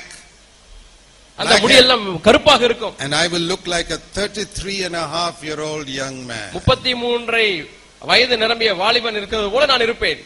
And so will you. அதே போல நான் மட்டுமல்ல, நீங்களும் அப்படித்தான் இருப்பீர்கள். All of us will look beautiful. நம்ம எல்லாரும் அழகாக அங்கே இருப்போம். Now you look into a mirror and say, Lord, why you gave me such an ugly இப்போ face? கண்ணாடியை பார்த்து ஆண்டவர் ஏன் என்னை இப்படி உண்டாக்கி இருக்கிறீர்கள் என்று நீங்கள் கேட்கிறீர்கள். Sister, just wait. சகோதரியே, The கொஞ்சம் Lord கொஞ்சம் will change காத்திருங்க. your face very soon. Just wait. சீக்கிரமாய் தேவன் உங்கள் முகத்தை மாற்ற போகிறார். கொஞ்சம் Can காத்திருங்க. you wait a little? கொஞ்ச நேரம் காத்திருக்க முடியுமா? Don't be in a hurry. The Lord will give you a beautiful face one day. அவசரப்பட வேண்டாம். தேவன் ஒரு நாளில் அழகான முகத்தை உங்களுக்கு கொடுப்பார். Just wait. When people look at you in heaven, they'll say, This is the same sister I knew on the earth. பரலோகத்திலே உங்களை வந்து பார்த்தா இவங்களா இப்படி இருக்காங்க. Even your husband will be surprised. Hey, how did you become so beautiful? புருஷன் தன்னுடைய மனைவியை பரலோகத்தில் பார்க்கும்போது ஐயோ நீ இப்படி அழகாக மாறினா என்று கேட்பார். That is what God can do. அதுதான் தேவன் உங்களுக்கு செய்ய முடியும். Till then, அதுவரை this body is also under the curse. இந்த சரீரம் சாபத்துக்கு கீழாக தான் இருக்குது. And the greatest proof of it is that believers die. அந்த சாபத்தினுடைய மிகப்பெரிய நிரூபணம் என்னவென்றால் விசுவாசிகளும் மரிக்கிறார்கள். God told Adam, ஆதாமிலிருந்து எல்லாரும், you are dust, you will return to dust. நீ மண்ணாக இருக்கிறாய், மண்ணுக்கு திரும்புவாய் என்று ஆதாமுக்கு சொன்னார். Even that Pentecostal believer who believes in healing, his body will become dust. தெய்வீக சுகத்திலே விசுவாசமாய் இருக்கிறோம் என்று சொல்லக்கூடிய பெந்தெகோஸ்தே விசுவாசியும் கூட ஒரு நாளிலே மண்ணோடு மண்ணாய் போய் விடுவார். Because this body is still under the curse. ஏனென்றால் இந்த சரீரமானது இன்னும் சாபத்தின் கீழாகவே இருக்கிறது. Death can come to this body, sickness can also come. மரணமே இந்த வியாதி இந்த சரீரத்துக்கு வர முடியும் என்று சொன்னால் கண்டிப்பாக வியாதியும் வரும். But that doesn't mean God doesn't help us. உடனே தேவன் நமக்கு உதவி செய்ய மாட்டார் என்று பொருள் அல்ல. In this world of a curse, இந்த சாபத்தின் உலகத்திலே God helps us. தேவன் நமக்கு உதவி செய்கிறார். We can ask him to heal us. நம்மை குணமாக்க முடிய அவரிடத்தில் கேட்கலாம். Some sickness he may not heal. சில வியாதிகளை அவர் சுகப்படுத்த மாட்டார். There will be a purpose. ஆனால் அதற்கு ஒரு நோக்கம் உண்டு. Whenever I am sick, நான் இப்பொழுதெல்லாம் வியாதிப்படுகிறேன், I always pray like this. நான் இப்படி ஜெபிக்கிறேன், Lord, ஆண்டவரே heal me. என்னை சுகப்படுத்தும். For 50 years as a believer I have prayed that. 50 ஆண்டுகால விசுவாசியாக இருந்து நான் ஜெபித்திருக்கிறேன். Heal me. என்னை சுகப்படுத்தும். I don't want to be healed to do my own will. என்னுடைய சொந்த சித்தத்தை செய்ய முடியாத குணம் வேண்டாம். I want to be healed to do your will. உம்முடைய சித்தத்தை செய்ய முடியாத எனக்கு சுகம் வேண்டும். If you don't heal me, நீர் என்னை சுகமாக்காவிட்டால் give me something better than healing. சுகத்தை காட்டிலும் மேன்மையான ஒன்றை எனக்கு தாரும். Some special grace. சில விசேஷித்த கிருபை. One of the two. இந்த ரெண்டுல ஏதாவது ஒன்றை தாரும். Either heal me completely, முழுமையாக என்னை சுகமாக்கும், or give me something better than healing. ஆனால் இல்லாவிட்டால் சுகத்தை காட்டிலும் மேன்மையான ஒன்றை எனக்கு தாரும். Like you told Paul, I will not heal you, but I'll give you grace. பவுலை பார்த்து சொன்னீரே, ஆண்டவரே நான் உன்னை சுகமாக்க மாட்டேன், ஆனால் கிருபை உனக்கு தருவேன். That's okay, then I will keep the sickness, no problem. அப்படி இருந்தால் அந்த வியாதியை நான் வைத்துக் கொள்கிறேன், எனக்கு பிரச்சனை இல்லை. But one of the two you must definitely give me. ஆனால் இந்த இரண்டிலே ஒன்றை நீர் கண்டிப்பாய் தர வேண்டும். I lay hold of God like that. நான் தேவனிடத்தில் அப்படி கேட்டிருக்கிறேன். And I can tell you in Jesus name, நான் இயேசுவின் நாமத்தில் உங்களுக்கு சொல்ல முடியும், God has always given me one of the two. தேவன் எப்பொழுதுமே இந்த இரண்டிலே ஒன்றை கொடுத்திருக்கிறார். Either he gives me healing, எனக்கு சுகத்தை கொடுத்திருக்கிறார் many times, பல முறைகள், or he gives me grace which is better than the healing. இல்லாவிட்டால் இந்த சுகமானத்திலே காட்டிலும் மேன்மையான ஒரு கிருபையை தேவன் எனக்கு கொடுத்திருக்கிறார். Pray like that, he is your father. நீங்கள் அப்படியே ஜெபிங்கள், அவர் உங்களுக்கு தகப்பன். For example, you take a man like Timothy. உதாரணமாக தீமோத்தேயு போன்ற ஒரு Timothy மனிதனை was Paul's finest co-worker. மிகவும் நேர்த்தியான உடன் ஊழியனாய் பவுலுக்கு இருந்தவர்தான் தீமோத்தேயு. But see what Paul tells Timothy in 1 Timothy 5:23. 1 தீமோத்தேயு 5ஆம் அதிகாரம் 23ஆம் வசனத்திலே பவுல் தீமோத்தேயுக்கு என்ன சொல்கிறார் என்று பாருங்கள். Don't only drink water, but use a little wine for the sake of your stomach and your frequent ailments. 1 தீமோத்தேயு 5ஆம் அதிகாரம் 23ஆம் வசனம். நீ இனிமேல் தண்ணீர் மாத்திரம் குடியாமல் உன் வயிற்றிற்காகவும் உனக்கு அடிக்கடி நேரிடுகிற பலவீனங்களுக்காகவும் கொஞ்சம் திராட்சரசமும் கூட்டிக்கொள். When Paul writes this letter, Pavul இந்த கடிதத்தை எழுதும் பொழுது towards the end of Paul's life, பவுலுடைய வாழ்க்கையின் முடிவிலே இதை எழுதுகிறார். Timothy had already been with Paul for about 25 years. ஏற்கனவே தீமோத்தேயு பவுலோடு கூட 25 ஆண்டுகாலமாக இருந்து வருகிறார். 25 years as a wholehearted brother. 25 ஆண்டுகளாக முழு இருதயமுடைய ஒரு சகோதரராக தீமோத்தேயு இருந்திருக்கிறார். Paul says he is the best of all my co-workers. என்னுடைய எல்லா உடன் ஊழியர்களுமே நேர்த்தியான சிறந்தவர் இவர்தான் தீமோத்தேயு என்று சொல்கிறார் Pavul. What does he have? அவருக்கு என்ன பிரச்சனை? Frequent stomach ache. அடிக்கடி வயிற்று வலி. Stomach ache today, இன்னைக்கு வயிற்று வலி, little better tomorrow, நாளைக்கு கொஞ்சம் day பரவாயில்லை, after tomorrow again stomach ache. மறுநாள் மீண்டுமாய் வயிற்று வலி. One day is better, ஒரு நாளைக்கு நன்றாக again இருக்கிறது, stomach ache. மீண்டுமாய் வயிற்று வலி. Paul prayed for him 100 times.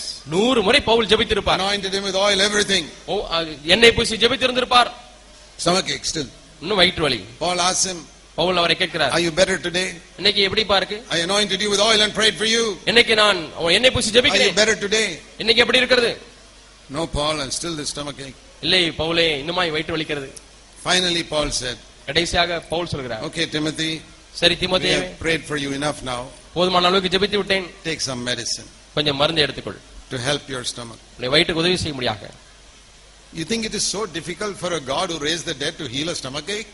மரித்தோரே உயிரோடு எழுப்பக்கூடிய தேவனுக்கு வயிற்று வலியிலே சுகம் கொடுப்பது அவ்வளவு கஷ்டமான காரியம் என்று That நினைக்கிறீர்களா? also for one of the best of his servants. அதுவும் பவுலுடைய மிக நேர்த்தியான ஒரு ஊழியக்காரருக்கு It is not at all difficult. தேவனுக்கு அது கடினமாகவே அல்ல. But that was Timothy's thorn in the flesh, தீமோத்தேயுடைய மாம்சத்திலே இருக்கக்கூடிய முள் அதுதான், to keep him humble. அவனை தாழ்மையாய் வைக்க முடியாது. Sometimes God allows it. சில சமயத்திலே தேவன் அதை அனுமதிக்கிறார். See, people like Demas who ran away after the world, they are all quite healthy. இந்த உலகத்தின் பின்னாக சென்ற தேமா அவன் ஆரோக்கியமுள்ளவனாய் இருந்தான். Because God has left him. He said, I don't want, I've got nothing to let him go whatever he wants, where he wants. அவன் எங்கே விருப்பமோ போகட்டும் என்று சொல்லி தேவன் அவனை விட்டு விட்டார். Look at all these terrorists and suicide bombers. They are all quite healthy. தீவிரவாதிகளை பாருங்கள், தற்கொலை படையில் இருக்கிறவர்களை பாருங்கள், ஆரோக்கியமுள்ளவர்களாக இருக்கிறார்கள், நேர்த்தியா இருக்கிறார்கள். But Paul, he's got a thorn in the flesh. ஆனால் பவுலுக்கோ சரீரத்தில் ஒரு முள். Timothy, he's got a stomach ache. தீமோத்தேயுக்கு வயிற்று வலி. So don't think that sickness comes only to those who are not wholehearted. ஆகவே முழு இருதயமுடைய இல்லாதவர்களுக்கு மட்டும்தான் வியாதி வருகிறது என்று எண்ண வேண்டாம். First book in the Bible written was Job. வேதத்தில் எழுதப்பட்ட முதல் புத்தகம் யோபு. Moses wrote Genesis and Job lived much before Moses. மோசே ஆதியாகம புத்தகத்தை எழுதினார், யோபு மோசேக்கு முன்னதாகவே வாழ்ந்தவர். The first book in the Bible tells about a godly man who became sick. வேதத்தில் எழுதப்பட்ட முதல் புத்தகம் ஒரு தேவ பக்தியுள்ள மனிதன் வியாதிப்பட்டான் என்ற செய்தி எழுதப்பட்டிருக்கிறது. So I'm just mentioned this because so many wrong attitudes we have about sickness. வியாதியை குறித்தான தவறான ஒரு புரிந்துகொள்ளுதல் நமக்கு இருக்கிறபடினால இவளை சொல்கிறேன். But let me also say there are 20% of sicknesses among believers due to other reasons. அதே சமயத்திலே விசுவாசிகளுக்கு இருக்கக்கூடிய 20% வியாதிகள் மற்ற காரணங்களால இருக்கிறது. Because they haven't forgiven somebody. அவர்கள் யாரையோ மன்னிக்காதபடினாலே. Oh, they're always anxious and then they have problems. எப்பொழுது பார்த்தாலும் ஒரு டென்ஷன், கவலைப்பட்டுக் கொண்டே இருக்கிறபடினாலே பிரச்சனை. They don't believe God's word. அவர்கள் தேவனுடைய வார்த்தையை விசுவாசிப்பதில்லை. Or they got some bitterness against somebody. அல்லது யார் மீதாவது ஒரு கசப்பு இருக்கிறது. Or they are running after money so much. அல்லது பணத்தின் பின்னாக பணம் சம்பாதிக்க வேண்டும் என்று ஓடிக்கொண்டே இருக்கிறார்கள். Or they got bad habits. அல்லது கெட்ட பழக்கங்கள் இருக்கிறது. Or they eat too much. அல்லது நிறைய சாப்பிடுகிறார்கள். Then they get sick because of all that.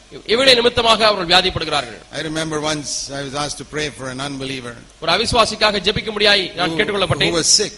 Our வியாதிப்பட்டார். That's okay. Jesus prayed for a lot of unbelievers who were sick. இயேசு எத்தனையோ அவிசுவாசிகள் வியாதியா இருக்கும்போது ஜெபித்தார். But I went there and I said, why should we pray for this man? நான் அங்கே சென்று கேட்டேன், ஏன் இந்த நபருக்காக ஜெபிக்க வேண்டும்? We have to give God a good reason. தேவனிடத்திலே இவருக்கு ஏன் சுகம் கொடுக்க வேண்டும் என்கிற நல்ல ஒரு காரணத்தை சொல்ல வேண்டுமே. So I said, shall I pray like this? நான் இப்படி ஜெபிக்கட்டுமா என்று கேட்டேன். Lord, this man is so weak now. ஆண்டவரே, இந்த ஆள் ரொம்ப பலவீனமா இருக்கிறார். He doesn't have strength to go and stand in the cinema queue now. இப்பொழுது அவர் சினிமா தியேட்டர்ல கியூல நின்னு டிக்கெட் வாங்கக்கூடிய அளவுக்கு அவருக்கு ஆரோக்கியம் இல்லை. He's so weak. அவர் ரொம்ப பலவீனமா இருக்கிறார். He's so weak he cannot shout at his wife now. மனைவியை பார்த்து திட்ட கூட பலன் இல்லை ஆண்டவரே இவருக்கு. So weak. அவ்வளவு பலவீனமா Heal him. சுகமாக்கும் ஆண்டவரே. So that he can go and stand in the cinema queue now. ஆண்டவரே, சுகமாக்கி விட்டால் ஆரோக்கியத்தோடு கூட சினிமா டிக்கெட் வாங்குவதற்கு கியூல நிக்க முடியுமே. So that he can shout at his wife. மனைவியை திட்ட முடியுமே. Shall we give God these reasons? இந்த காரணங்களை சொல்லி தேவனிடத்தில் சுகத்தை கேட்க முடியுமா? So I said that to help people to understand why are you praying for healing? ஆகவே மக்கள் விளங்கிக் கொள்ளும்படியாக நான் கேட்கிறேன், உங்களுக்கு ஏன் சுகம் வேண்டும்?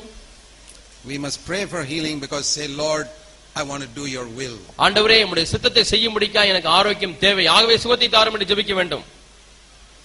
Then God will heal you. அப்பொழுது தேவன் நமக்கு சுகம் தருவார். See, recently I was traveling in Europe. சமீபத்திலே நான் ஐரோப்பா நாட்டுக்கு பிரயாணமாய் போனேன். America for some meetings. அங்கே ஒரு சில கூட்டங்களுக்காக சென்றிருந்தேன்.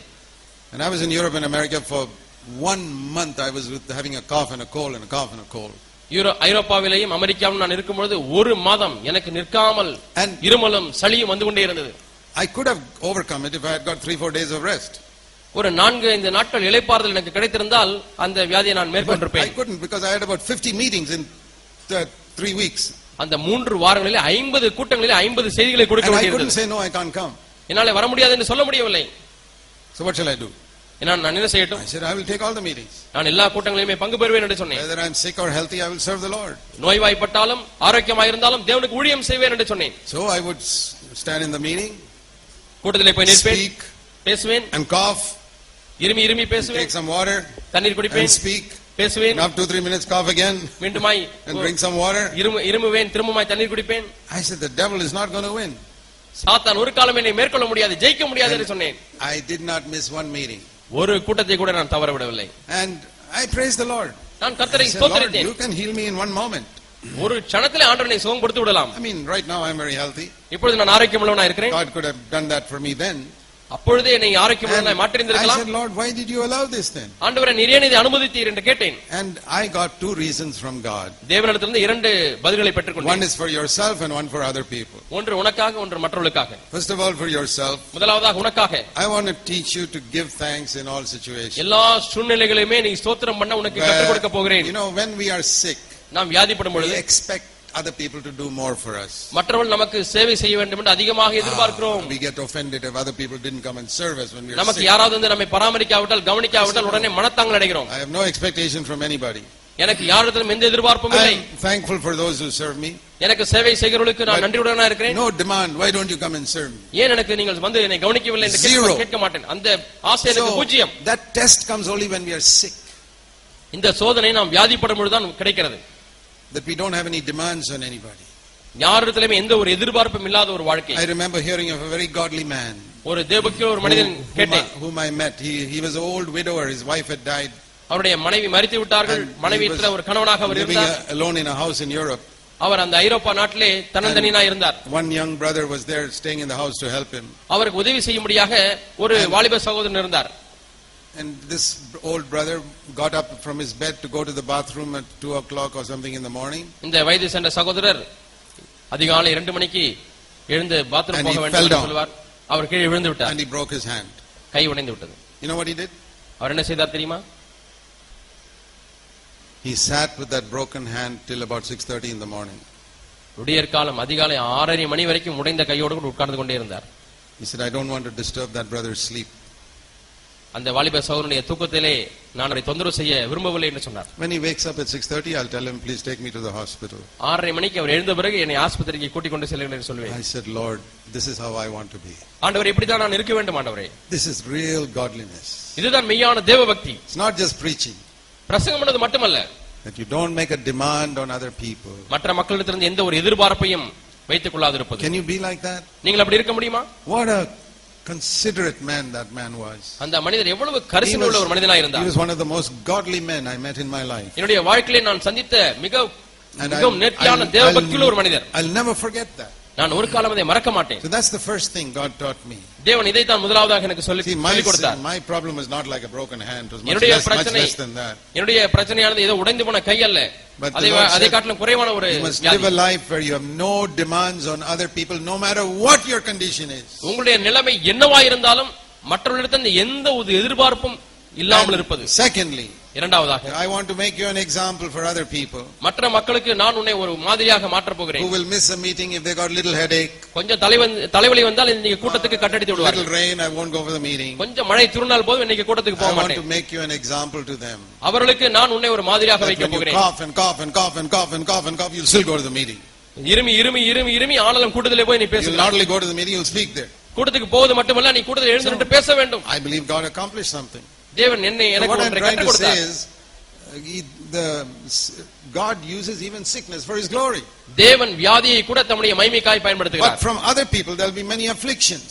ஆனால் மற்ற மக்களிடமிருந்து अनेक உபத்திரவங்கள் வரும். But in those afflictions, if God is with you, you'll always overcome. அந்த உபத்திரவங்களுக்கு மத்தியிலே தேவன் உங்களோடு கூட இருப்பார் என்று சொன்னால் நீங்கள் அதை ஜெயிப்பீர்கள். This must be our longing all the time. எப்பொழுதுமே இதுதான் நம்முடைய வாஞ்சையா இருக்க வேண்டும். I want you to be with me. ஆண்டவரே, நீர் என்னோடு கூட இருக்க வேண்டும் என்று விரும்புகிறேன். Nobody can conquer me then. யாருமே என்னை அப்ப மேற்கொள்ள முடியாது ஆண்டவரே. Even sickness comes, if you are with me, that's enough. வியாதி வந்தாலும் கூட ஆண்டவரே, நான் அதை சகித்துக் கொள்வேன். You know, when all the people would oppose Moses, எல்லா மக்களும் மோசேயை எதிர்த்த பொழுது, where can we get water now, Moses? மோசேயே, எங்களுக்கு எங்கே தண்ணீர் கிடைக்கும்? Imagine 20 lakhs of people shouting at you saying, where can we get water? 20 லட்சம் மக்கள் ஒரே நேரத்தில் எங்களுக்கு தண்ணீர் தண்ணீர் தண்ணீர் என்று கேட்டுக்கொண்டால் எங்கிருந்து கொடுப்பது? Why are you brought us out into this wilderness? எகிப்திலிருந்து ஏன் இந்த வனாந்தரத்துக்கு எங்களை கொண்டு வந்தீர்? You are not good to be a leader. நீர் தலைவனாய் இருப்பதற்கு தகுதி இல்லை. You know, there are elder brothers who get upset even if one or two people say much less than that. ஒன்று இரண்டு மக்களிடத்திலிருந்தே ஒரு எதிர்ப்பு வந்து விட்டது என்று சொன்னால் எப்படி சில மூப்பர்கள் உணர்கிறார்கள். I have been in this ministry now with our churches 34 years and I've seen many problems. நான் 34 ஆண்டுகளாக இந்த ஊழியங்களிலே சபை ஊழியங்களிலே இருந்து வருகிறேன். अनेक பிரச்சனைகளை நான் பார்த்திருக்கிறேன். It's just like children growing up. பிள்ளைகள் வளர்கிறது போல. They are small, they have problem, and they are teenagers, another type of problem. சிறு பிள்ளைகளா இருக்கும்போது ஒரு விதமான பிரச்சனை, பதின் பருவத்திலே வரும்போது வாலிப பிராயத்திலே இன்னொரு விதமான பிரச்சனை. The Lord has told me to do what Moses did. மோசே என்ன செய்தாரோ அதை எனக்கும் செய்யும்படியாய் தேவன் சொன்னார். You know what Moses used to do whenever there's a problem? பிரச்சனை வரும்போதெல்லாம் மோசே என்ன செய்தார் தெரியுமா? He'd lie down flat on the ground. அவர் அப்படியே தரையிலே படுத்து விடுவார். He said, Lord, ஆண்டவரே, I did not want to be the leader of these people. இந்த ஜனங்களுக்கு நான் தலைவனாய் இருக்க விரும்பவில்லை ஆண்டவரே. No, I did not want it. நானாக விரும்பி இதை ஏற்றுக்கொள்ளவில்லை ஆண்டவரே. You only called me. நீர்தான் என்னை அழைத்தீர். You only told me to go into Egypt and take them out. நீர்தான் எகிப்துக்கு சென்று இந்த மக்களை விடுதலையாக்கி வெளியே கொண்டு வா என்று சொன்னீர். These people think I myself made myself their leader. நானாக தலைவனாகி விட்டேன் என்று இந்த மக்கள் எண்ணுகிறார்கள். I never wanted to be their leader. நான் அவளுடைய தலைவனாக இருக்க நான் விரும்பவே இல்லை. நீர்தான் என்னை தலைவனாக்கினீர். Now Lord, இப்பொழுது ஆண்டவரே, take care of this problem. அவருடைய பிரச்சனையை சந்தியும் ஆண்டவரே. So I also say the same thing. ஆகவே நானும் அதே காரியத்தை சொல்கிறேன். There's a beautiful verse in Isaiah chapter 9, which is a favorite verse of mine. எனக்கு மிகவும் பிடித்தமான ஒரு வசனம் ஏசாயா 9ஆம் அதிகாரத்தில் இருக்கிறது. I say this to you because if you are an elder or even you're a father and mother in a home, நீங்கள் ஒரு மூப்பராய் இருக்கலாம் அல்லது ஒரு குடும்பத்திலே தகப்பனாய் தாயாக இருக்கலாம். you can have problems in your home. உங்கள் குடும்பத்திலே பிரச்சனை இருக்கலாம். All of us will face it. நம்ம எல்லாரும் இந்த பிரச்சனைகளை சந்திப்போம். But see what it says. இங்க என்ன சொல்லப்பட்டிருக்கிறது பாருங்க. Isaiah 9 verse 6. ஏசாயா 9ஆம் அதிகாரம் 6ஆம் வசனம். Jesus. இயேசுவை குறித்து சொல்லப்பட்டிருக்கிறது. In the middle of that verse. அந்த வசனத்தின் மத்தியிலே The government will rest on his shoulders. கர்த்தத்துவம் அல்லது ஆளுகை அவர் தோளின் மேலே இருக்கும். I say that.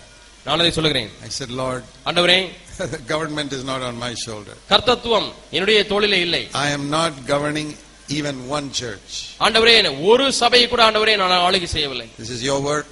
இது உம்முடைய ஊழியம். The government is on your shoulder. கர்த்தத்துவம் ஆளுகை உம்முடைய தோளிலே இருக்கிறது. My duty is only to lie down flat on the ground. என்னுடைய வேலை எல்லாம் தரையிலே அப்படியே படுத்து கிடப்பதுதான். If there is a problem, Lord, you solve it. ஆண்டவரே, பிரச்சனை இருந்தால் நீர் அதை தீர்த்து வையும். You tell me what to do, I'll do it. என்ன செய்ய வேண்டும் என்று சொல்லும் ஆண்டவரே, நான் செய்கிறேன். I will not take the government on my shoulder. ஒரு காலம் ஆளுகையை கர்த்தத்துவத்தை என்னுடைய தோளில் எடுக்க மாட்டேன். What about my family? என்னுடைய குடும்பத்தை குறித்து or என்ன? your family? அல்லது உங்கள் குடும்பத்தை குறித்து என்ன? When there is a problem, பிரச்சனை வரும்போது what should you do? நீங்கள் என்ன செய்ய வேண்டும்? Fall on your face before God. தேவனுக்கு முன்பாக தரையிலே விழுந்து விடுங்கள். Say, Lord, the government of my family is on your shoulder. ஆண்டவரே, என்னுடைய குடும்பத்தினுடைய ஆளுகை உம்முடைய தோளிலே இருக்கிறது. I can't handle this problem. இந்த பிரச்சனையை என்னாலே கையாள முடியாது. Maybe your wife is sick. உன்னுடைய மனைவி or your children are sick. பிள்ளைகள் or there's some வியாதிப்பட்டிருக்கலாம். rebellion or some other problem. அல்லது பிள்ளைகள் முரட்டாட்டமா இருக்கலாம், அடங்காதவர்களா இருக்கலாம். வேறு பிரச்சனை. Brother, sister, humble yourself. சகோதரனே, சகோதரியே, உன்னை நீயே தாழ்த்து. Fall on your face. முகங்குப்புற விழுந்து விடு. Almighty God, சர்வ வல்லமையுள்ள தேவனே, you dwell here with me. நீர் என்னோடு கூட வாசம் பண்ணுகிறீர். I cannot solve this. நான் இதை தீர்க்க The முடியாது. government will be on your shoulder. கர்த்தத்துவம் ஆளுகை உம்முடைய தோளிலே இருக்கிறது. I'll tell you something. ஒன்றை சொல்லட்டுமா? Every problem he will solve. ஒவ்வொரு பிரச்சனையும் அவர் தீர்த்து வைப்பார். I have experienced that. நான் இதை அனுபவித்திருக்கிறேன். My wife and I were married 41 years. என்னுடைய நானும் மனைவிக்கும் திருமணமாகி 41 ஆண்டுகள் ஆகிறது. And the devil has attacked us in our family so many ways. பிசாசு பல வகைகளிலே எங்களுடைய குடும்பத்தை தாக்கி இருக்கிறார். He has never won. ஒரு காலம் அவன் ஜெயிக்கவில்லை. ஒரு முறை கூட அவன் மேற்கொள்ளவில்லை. Oppress you for a long time, but he'll be defeated finally. அவன் எவ்வளவோ நாட்கள் நெருக்கிக் கொண்டே இருப்பான், கடைசியாக அவன் தோற்று ஓடுவான். So if God is with you, ஆகவே தேவன் உங்களோடு கூட இருக்கிறாரா? God is like in the burning bush, God is there. எரிகிற முச்செடியிலே இருந்தது போல தேவன் இங்கே உங்களோடு கூட இருக்கிறாரா? That's the most important thing. இதுதான் மிக முக்கியமான காரியம். And for that, அதற்கு isn't it simple? Only one condition. ஒரே ஒரு நிபந்தனை தான். எளிதாக இல்லையா? Be humble. தாழ்மையாய் இருங்கள். Let God humble you. நொறுங்கினவர்களாக இருங்கள். தேவனே உங்களை தாழ்த்தட்டும். தேவனை தாழ்த்தி. No, whenever you hear somebody spread a false story about you, உங்களை குறித்து யார் தவறான ஒரு கதையை சொல்லுகிறார்களோ அதை கேள்விப்படும் பொழுது, the last 34 years people have spread all types of stories about me. கடந்த 34 ஆண்டுகளாக பலவிதமான தவறான கதைகளை எல்லாம் என்னை பற்றி சொல்லி இருக்கிறார்கள். Some I heard, some I have not even heard. சில கதைகளை கேட்டிருக்கிறேன், சில கதைகளை கேட்கவில்லை. I am not interested. அதில் எனக்கு விருப்பம் இல்லை. But let them tell those false stories. அவர்கள் அந்த தவறுகள் எல்லாம் தவறான கதைகள் எல்லாம் சொல்லட்டும். That brings us down. அது நம்மை தாழ்மையிலே வைக்கிறது. Lord, I am nothing. ஆண்டவரே, நான் ஒன்றுமில்லை, நான் ஒன்றுமில்லை. Let them say what they like. அவர்கள் என்ன விரும்புகிறார்கள் அதை சொல்லட்டும். I only want you to be with me. நீர் என்னோடு கூட இருக்க வேண்டும், அதுதான் எனக்கு வேண்டும். God uses all that to break us. இவர்கள் எல்லாவற்றையும் தேவன் பயன்படுத்தி நம்மை நொறுக்குகிறார். And people treat us unjustly. அநீதியாய் நம்மை மக்கள் நடத்தும் பொழுது good for us. அது நமக்கு நல்லது. I remember once when my 14-year-old son was going. ஒருமுறை எனக்கு ஞாபகம் வருகிறது, என்னுடைய 14 வயது நிரம்பிய மகன் பள்ளியிலே போய் கொண்டிருக்கிறான். It was a Christian school. அது ஒரு கிறிஸ்தவ பள்ளி.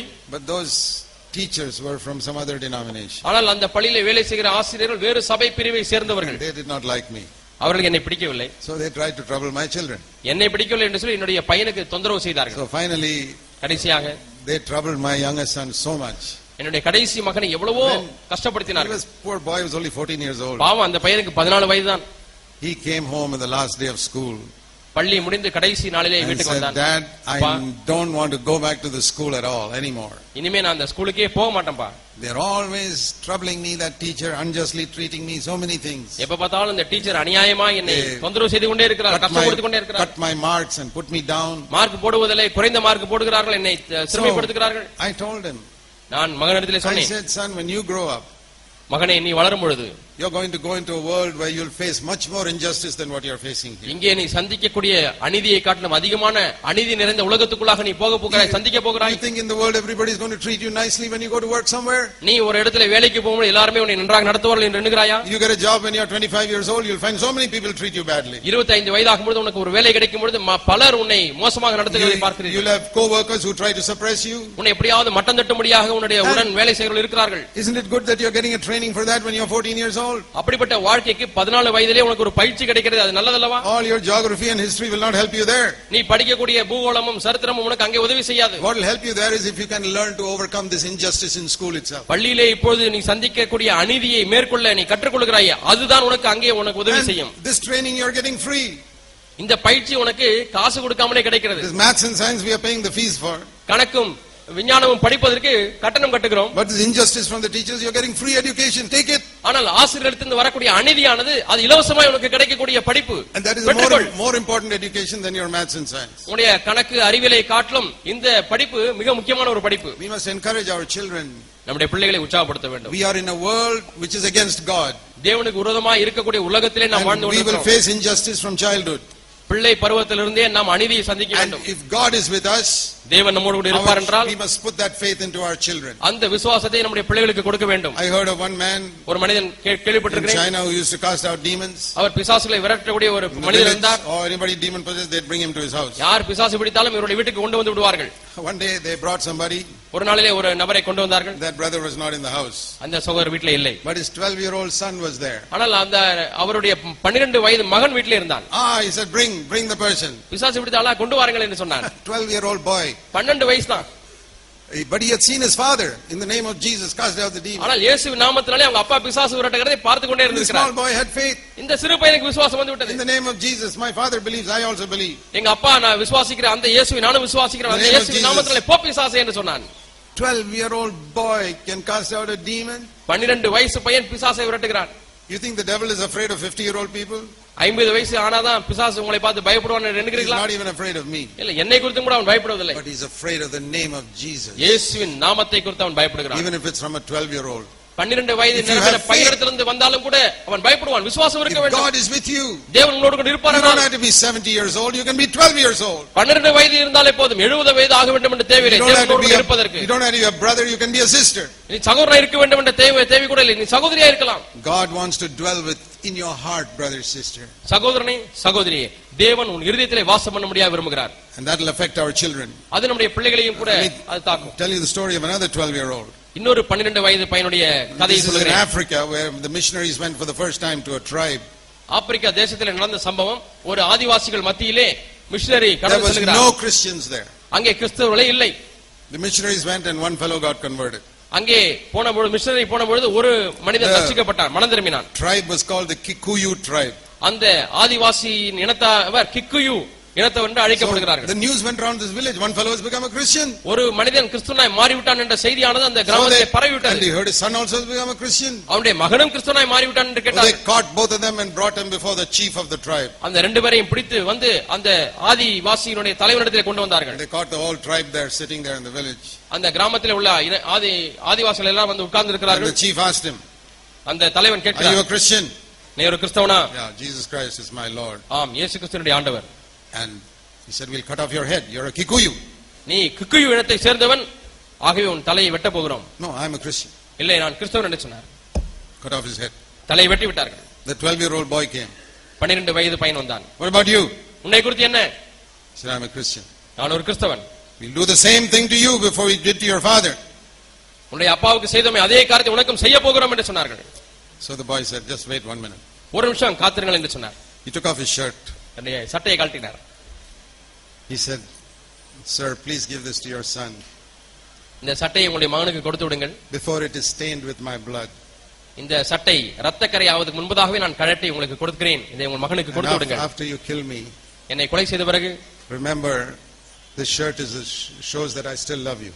உங்களை நான் இன்னுமாய் நேசிக்கிறேன் என்பதை இந்த சட்டை உங்களுக்கு சொல்லும். Jesus Christ is my Lord. இயேசு கிறிஸ்துவினுடைய ஆண்டவர். Okay, now you can cut off my head. இப்போ இந்த தலையை வெட்டுங்கள் என்று சொன்னாராம். 12 years old. 12 வயது நிரம்பிய மகன்.